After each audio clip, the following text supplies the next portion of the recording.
अमृतसरची ठठेरा art जवळजवळ गायब होण्याच्या टप्प्यावर होती. 2018मध्ये आदित्य अगरवाल SRCCचा इकॉनॉमिक स्टुडंट एका सोशल प्रोजेक्टसाठी जंडियाला गुरु अमृतसरला गेला. ही भारताची एकमेव युनेस्को लिस्टेड मेटल क्राफ्ट, पण तिथे रियालिटी धक्कादायक होती. पितळ आणि तांब्याची भांडी बनवणारे ठठेरे मॉडर्न स्टील आणि प्लास्टिकच्या स्वस्त भांड्यांमुळे मार्केट बाहेर फेकले जात होते. एकेकाळी 500 फॅमिलीज ही कला करत होत्या. आज फक्त 30 उरल्या होत्या आणि त्यांची महिन्याची कमाई फक्त 2000 रुपये.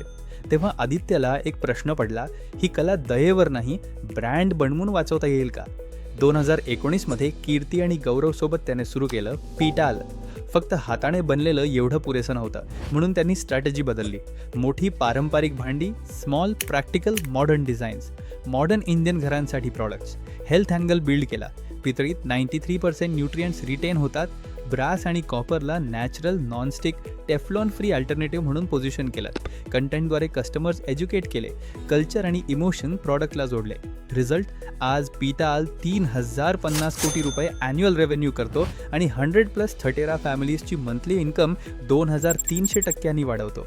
ही फक्त क्राफ्ट रिवायवल नाही, कल्चरला बिझनेस बनवल्याची पॉवर आहे. फॉलो करा उद्योजकाचा भाऊ अशाच आणखी स्मार्ट बिझनेस गप्पांसाठी.